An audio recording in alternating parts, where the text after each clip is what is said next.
ನಮಸ್ಕಾರ ಸ್ನೇಹಿತರೆ, ನಾನು ಹನುಮಂತು. ವೆಲ್ಕಮ್ ಟು ಮಾಡಿ ನೋಡಿ ಕನ್ನಡ ಕುಕಿಂಗ್ ಚಾನಲ್. ಪ್ರೀತಿಯ ಮಿತ್ರರೇ, ಇವತ್ತು ಒಂದು ಒಳ್ಳೆ ಹೊಸ ರೆಸಿಪಿ ಒಂದಿಗೆ ಬಂದಿದ್ದೀನಿ. ಅದು ಕಬಾಬ್. ಯಾವ ಕಬಾಬ್ ಅಂದರೆ ಮಶ್ರೂಮ್ ಕಬಾಬ್. ಇದು ಸಸ್ಯಾಹಾರಿನೇ. ಈ ಶ್ರಾವಣದಲ್ಲಿ ತುಂಬಾ ಉಪಯೋಗಕ್ಕೆ ಬರುವಂತಹ ಕಬಾಬ್ ಅದು ಮಶ್ರೂಮ್ ಕಬಾಬ್. ಹೊಸ ರೆಸಿಪಿ ಯಾವ ಥರ ಮಾಡೋದು ಅಂತ ನಿಮಗೆ ಈ ವಿಡಿಯೋದಲ್ಲಿ ತೋರಿಸ್ಕೊಡೋಕ್ಕೆ ಬಂದಿದ್ದೇನೆ. ಇದು ಮಾಡೋದು ತುಂಬಾ ಸಿಂಪಲ್ ಆಗಿದೆ. ಅದಕ್ಕೆ ಬೇಕಾಗುವಂತಹ ಪದಾರ್ಥಗಳು ಯಾವ್ಯಾವು ಅಂತ ಒಮ್ಮೆ ನೋಡ್ಕೊಂಬರೋಣ ಬನ್ನಿ. ಜಿಂಜರ್ ಗಾರ್ಲಿಕ್ ಪೇಸ್ಟು 2 ಟೇಬಲ್ ಸ್ಪೂನಷ್ಟು, ರುಚಿಗೆ ತಕ್ಕಷ್ಟು ಉಪ್ಪು, ಹಾಗೆ 1 ಟೇಬಲ್ ಸ್ಪೂನಷ್ಟು ಖಾರದ ಪುಡಿ, 1 ಟೇಬಲ್ ಸ್ಪೂನಷ್ಟು ಗರಂ ಮಸಾಲ, 1 ಟೇಬಲ್ ಸ್ಪೂನಷ್ಟು ಚಿಕನ್ ಮಸಾಲ, ಹಾಗೆ ಕಸ್ತೂರಿ ಮೆಂತೆ ಸ್ವಲ್ಪ, 6-8 ಟೇಬಲ್ ಸ್ಪೂನಷ್ಟು ಕಾರ್ನ್ ಫ್ಲೋರ್, ಹಾಗೆಯೇ ಅರ್ಧ kg ಮಶ್ರೂಮನ್ನು ತೊಗೊಂಡಿದ್ದೀನಿ. ನೀಟಾಗಿ ವಾಶ್ ಮಾಡಿ ಇಟ್ಕೊಂಡಿದ್ದೀನಿ. ಇಷ್ಟೆಲ್ಲ ಐಟಮ್ಸನ್ನು ಯೂಸ್ ಮಾಡಿಕೊಂಡು ರುಚಿಕರವಾದಂತಹ ಕಬಾಬ್, ಅದು ಮಶ್ರೂಮ್ ಕಬಾಬನ್ನು ಸ್ಪೆಷಲ್ಲಾಗಿ ಹೊಸ ರೆಸಿಪಿಯನ್ನು ಯಾವ ರೀತಿ ಮಾಡೋದು ಅಂತ ತೋರಿಸ್ಕೊಡ್ತಾ ಇದ್ದೀನಿ. ಬನ್ನಿ ಸ್ನೇಹಿತರೆ. ಮೊದಲು ಒಂದು ಬೌಲಿಗೆ ಕಾರ್ನ್ಫ್ಲೋರನ್ನು ಇದಕ್ಕೆ ಹಾಕ್ತಾ ಇದ್ದೀನಿ. ಅಷ್ಟು ಮಿಕ್ಸ್ ಮಾಡ್ಕೊಳ್ಳೋಣ ಸ್ನೇಹಿತರೆ. ಕಾರ್ನ್ಫ್ಲೋರ್ ಆದಮೇಲೆ ಜಿಂಜರ್ ಗಾರ್ಲಿಕ್ ಪೇಸ್ಟು ನಾನು ಮೊದಲೇ ತೋರಿಸಿರ್ತಕ್ಕಂಥ ಎಲ್ಲ ಐಟಮ್ಸನ್ನು ನಾನು ಇದ್ರ ಒಳಗಡೆ ಹಾಕಿ ಮಿಕ್ಸ್ ಮಾಡ್ಕೊತೀನಿ. ಚಿಕನ್ ಮಸಾಲ, ಕಸ್ತೂರಿ ಮೆಂತೆ, ಹಾಗೆ ರುಚಿಗೆ ತಕ್ಕಷ್ಟು ಉಪ್ಪು, ಇಷ್ಟೆಲ್ಲ ಐಟಮ್ಸ್ ಹಾಕಿದ್ದೀನಿ ಸ್ನೇಹಿತರೆ. ಇವಾಗ ಇದನ್ನು ಮಿಕ್ಸ್ ಮಾಡ್ಕೋಬೇಕು. ಸ್ವಲ್ಪ ನೀರನ್ನು ಮಿಕ್ಸ್ ಮಾಡಿ ಈ ರೀತಿ ಮಿಕ್ಸ್ ಮಾಡ್ಕೊಳ್ಳಿ. ನೀವೆಷ್ಟು ತೆಳುವಾಗಿ ಬೇಕೋ ಅಷ್ಟು ನೀರನ್ನು ಸ್ವಲ್ಪ ಹಾಕ್ಕೊಂಡು ಮಿಕ್ಸ್ ಮಾಡ್ಕೊಳ್ಳಿ. ನೀವು ಇದಕ್ಕೆ ಎಗ್ಗು ಕೂಡ ಹಾಕ್ಕೋಬೋದು. ಎಗ್ ಹಾಕಿದರೆ ಇನ್ನೂ ಸೂಪರಾಗಿ ಬರುತ್ತೆ. ಬಟ್ ಇವಾಗ ಶ್ರಾವಣ ಇದೆಯಲ್ಲ, ಹಾಗಾಗಿ ನಾನು ಎಗ್ ಹಾಕ್ತಾ ಇಲ್ಲ. ಇನ್ನು ಸ್ವಲ್ಪ ನೀರು ಹಾಕೋಣ. ಸ್ವಲ್ಪ ಗಟ್ಟಿಯಾಗಿದೆ. ನೀರು ಹಾಕ್ಕೊಂಡು ನೀಟಾಗಿ ಈ ರೀತಿ ಮಿಕ್ಸ್ ಮಾಡ್ಕೊಳ್ಳಿ. ಇದು ಒಂಥರ ಹೊಸ ರೆಸಿಪಿ ಸ್ನೇಹಿತರೆ. ಮಶ್ರೂಮ್ ಕಬಾಬ್ ಯಾರೂ ಮಾಡಿರೋಕ್ಕಿಲ್ಲ, ಅಷ್ಟು ಅದ್ಭುತವಾಗಿ ಬರುತ್ತೆ. ನೀವು ಒಂದ್ಸರಿ ಇದೇ ವಿಧಾನದೊಂದಿಗೆ ಮಾಡಿ ನೋಡಿ. ಈ ಶ್ರಾವಣದಲ್ಲಂತೂ ಚಿಕನ್ ತಿಂದಷ್ಟೇ ಖುಷಿಯಾಗುತ್ತೆ. ಇವಾಗ ನೀಟಾಗಿ ಮಿಕ್ಸ್ ಆಗಿದೆ. ಇದಕ್ಕೆ ಆರ್ಟಿಫಿಷಿಯಲ್ ಕಲರ್ ಕೂಡ ಹಾಕ್ಬೋದು, ಬಟ್ ನಾನು ಹೆಲ್ದಿ ಆಗಿರಲಿ ಅಂತ ಹೇಳ್ಬಿಟ್ಟು ಯಾವುದೇ ಆರ್ಟಿಫಿಷಿಯಲ್ ಕಲರನ್ನು ಹಾಕ್ತಾ ಇಲ್ಲ ಸ್ನೇಹಿತರೆ. ನೋಡಿ ಸ್ನೇಹಿತರೆ, ಇಷ್ಟು ತೆಳುವಾಗಿದೆ, ನಿಮಗೆ ಕಾಣ್ತಾ ಇದೆ. ಇಷ್ಟು ತೆಳ್ಳಗೆ ನಾನು ಇವಾಗ ಮಿಕ್ಸ್ ಮಾಡ್ಕೊಂಡೀನಿ. ಇದಕ್ಕೆ ಇವಾಗ ನಾನು ಮಶ್ರೂಮನ್ನು ಆ್ಯಡ್ ಮಾಡ್ತೀನಿ. ನೋಡಿ, ಡೈರೆಕ್ಟಾಗಿ ಇದಕ್ಕೆ ವಾಶ್ ಮಾಡಿರ್ತಕ್ಕಂಥ ಮಶ್ರೂಮನ್ನು ಇದಕ್ಕೆ ಆ್ಯಡ್ ಮಾಡ್ತಾ ಇದ್ದೀನಿ.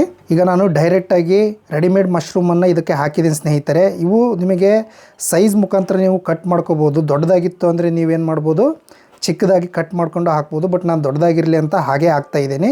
ಒಂದು ಸಾರಿ ನೀಟಾಗಿ ಇವಾಗ ಮಿಕ್ಸ್ ಮಾಡ್ಕೊತೀನಿ.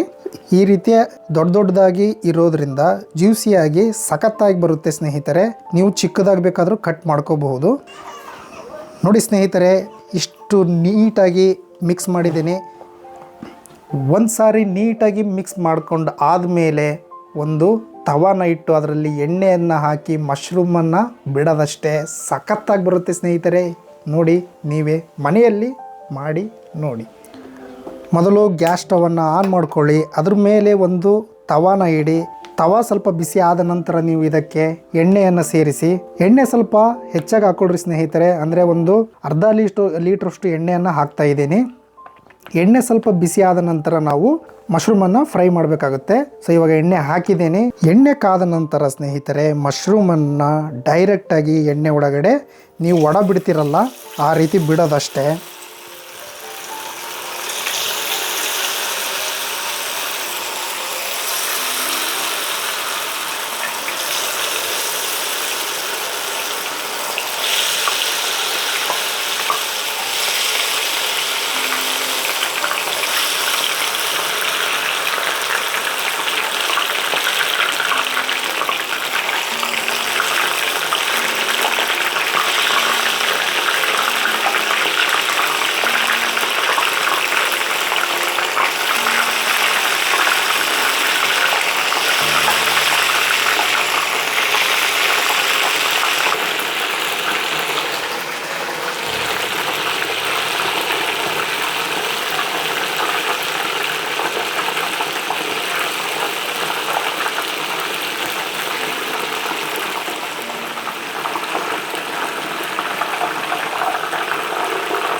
ಸೊ ಪೂರ್ತಿ ಫ್ರೈ ಮಾಡೋಕ್ಕೆ ಹೋಗಬೇಡಿ ಸ್ನೇಹಿತರೆ, ಸ್ವಲ್ಪ ಮೀಡಿಯಮ್ ಆಗಿದ್ದರೆ ಜ್ಯೂಸಿಯಾಗಿ ಸಖತ್ತಾಗಿರುತ್ತೆ.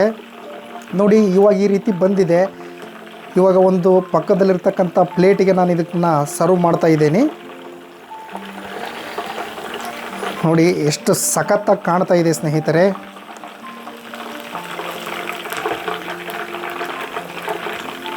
ನ್ಯಾಚುರಲ್ ಕಲರಿಂದನೇ ಬಂದಿದೆ, ಇದಕ್ಕೆ ನಾನು ಯಾವುದೇ ಕಲರನ್ನು ಆ್ಯಡ್ ಮಾಡಿಲ್ಲ.